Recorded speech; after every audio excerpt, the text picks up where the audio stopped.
Pasemos a un siguiente ejercicio. Determinar la medida de los ángulos faltantes sin necesidad de utilizar el transportador, solamente con la información que ya tenemos hasta ahorita. Ya dijimos que la suma de los ángulos interiores de un polígono podemos escribirlo de esta manera o de esta otra. Con eso vamos a encontrar el valor de este ángulo. A esta suma le vamos a restar todos los ángulos de los que ya se tiene medida. Y para ello vamos primero a contar cuántos lados tiene este polígono. Como ya sé que tiene 6 lados, a 6 le resto 2 y me queda 4. Por 180, a esa cantidad que te resulte le vas a restar todos los ángulos que ya conoces y el resultado es el valor del ángulo X. Vas a hacer exactamente lo mismo con la siguiente figura, contar todos sus lados, restarle 2 y multiplicarlo por 180. Para encontrar el valor de X, al resultado que te dé esta operación, vas a restarle todos los ángulos conocidos. La diferencia que te resulte será el valor del ángulo X. Recuerda que solamente voy auxiliándote en algunos casos generales. Posteriormente, tú tienes que revisar tu libro, revisar cada uno de los problemas o de los ejercicios que esta lección te presenta para que puedas responder por tu cuenta y puedas aplicar o generalizar todo esto que vayamos estudiando.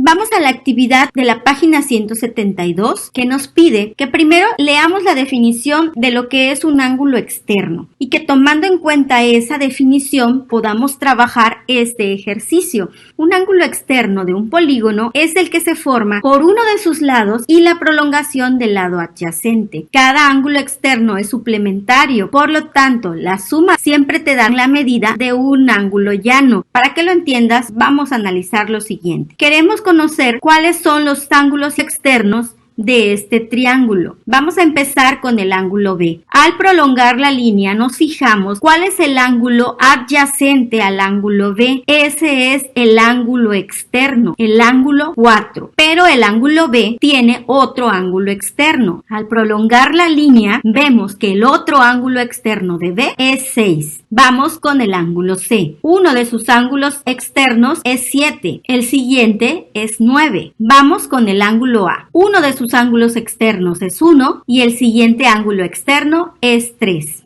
Podemos contestar ahora las preguntas de estos 3 incisos. ¿Cuáles son los ángulos externos del triángulo? 4, 6, 7, 9, 3 y 1. ¿Cuántos ángulos externos del triángulo encontraron? Encontramos 6 en total. ¿Qué relación tienen los ángulos 4 y 6? De acuerdo a lo que analizamos al principio de la lección, estos ángulos son opuestos por el vértice y por lo tanto van a medir lo mismo. Así que vamos a imaginarnos que el ángulo B midiera 40 grados. Significa que el ángulo 4 mide 140. Por lo tanto, el ángulo 6 también mediría 140. ¿Qué relación tienen también los ángulos 7 y 9? Exactamente la misma relación que los ángulos anteriores. Estos ángulos externos son opuestos por el vértice y por lo tanto van a tener la misma medida.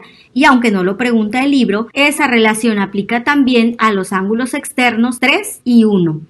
En el ejercicio número 6 de la misma página 172 nos pide deducir cuánto suman las medidas de las siguientes parejas de ángulos adyacentes, pero sin utilizar transportador. Algo importante aquí que debes notar es que no nos está pidiendo la medida exacta del ángulo ABC o del ángulo 4, nos está pidiendo la suma de cada par de ángulos. Otra cosa importante también de notar es que cuando nos escribe aquí ABC no se refiere al triángulo ABC, es decir, no vas a poner la suma de los 3 ángulos interiores del triángulo, solamente el ángulo que se forma con los puntos. Veamos el primer caso. La suma del ángulo ABC más el ángulo 4. ¿Cuánto mide esta suma? Ya leímos que el ángulo externo es suplementario, es decir, entre los dos van a sumar 180. La suma del ángulo ABC más el ángulo 4 es 180 grados.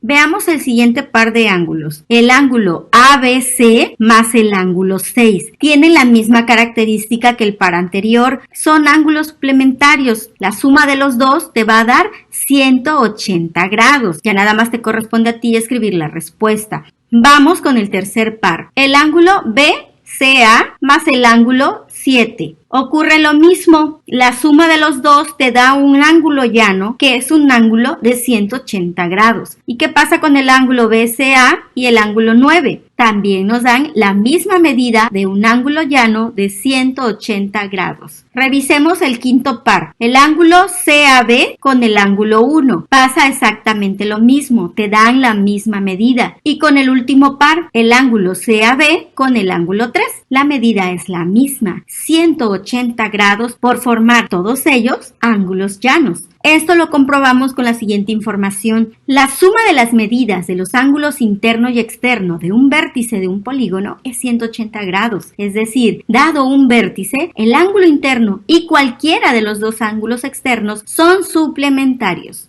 Vamos a aprender a continuación otra de las propiedades de los ángulos externos de un polígono. Nos vamos a auxiliar en construir una figura que sea un pentágono convexo e irregular. Una vez que lo hayas trazado, vamos a marcar los ángulos externos por cada vértice. De preferencia, márcalos todos en la misma dirección porque los vamos a recortar. Y una vez que los tengamos recortados, los vamos a unir en estos centros para ver qué pasa. Te va a quedar algo como esto. Y con ello vamos a contestar la siguiente parte. ¿Qué observamos? Lo que observamos es que al juntar todos los ángulos externos forman un ángulo completo o un ángulo total de 360 grados. Pasará lo mismo si dibujamos un pentágono diferente o si dibujamos un pentágono regular o si dibujamos un polígono con más lados o incluso con menos lados. La respuesta es que sí. ¿A qué conclusión podemos llegar? Que cuando sumemos todos los ángulos externos de un polígono siempre nos dará 360 grados. Y es la información que nos dice el libro. La suma de los ángulos externos de un polígono, uno por cada vértice, es de 360 grados. No importa cuál de los ángulos externos se tome por cada vértice porque miden lo mismo.